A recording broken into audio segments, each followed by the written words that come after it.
Hey guys, just wanted to make a quick video. I just want to go over my day trades from this morning.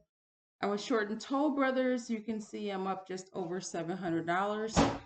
Um, Nice easy trade. They had earnings yesterday. You can see here that the stock really did nothing. I actually shorted it yesterday for only 300 bucks. I made off the trade, and my anticipation was for it to go lower.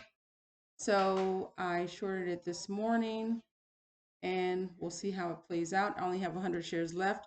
If it sets up later in the day, I may go ahead and add to it or do a second play on it. Most likely a second play because I'm going to kill this one shortly.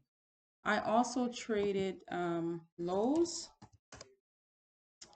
I killed the trade, but it's actually working out. I actually got short because it just ripped up pre-market for just some garbage news, and I wanted to just fade that. And it looks like it's actually doing a beautiful, beautiful, just, you know, bleeding out. I may just go ahead and get back in a trade. I'll see. But I think I'm going to call my day because also in Stitch Fit. I have 100 shares left. I'm up almost $1,000 on the trade. Um, they also had earnings yesterday, blew out the numbers. Everything looked great. So I was looking for the stock to go higher.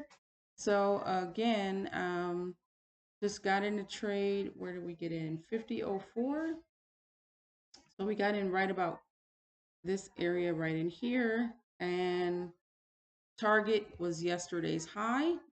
So of course, when it ripped up here, I took some profits and then it continued and I stepped out piece by piece.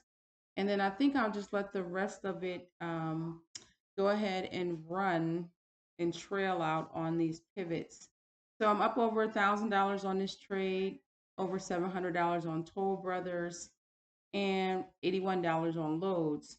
So almost $2,000 today, and the market's only been open for about 45 minutes. I'll talk to you guys soon.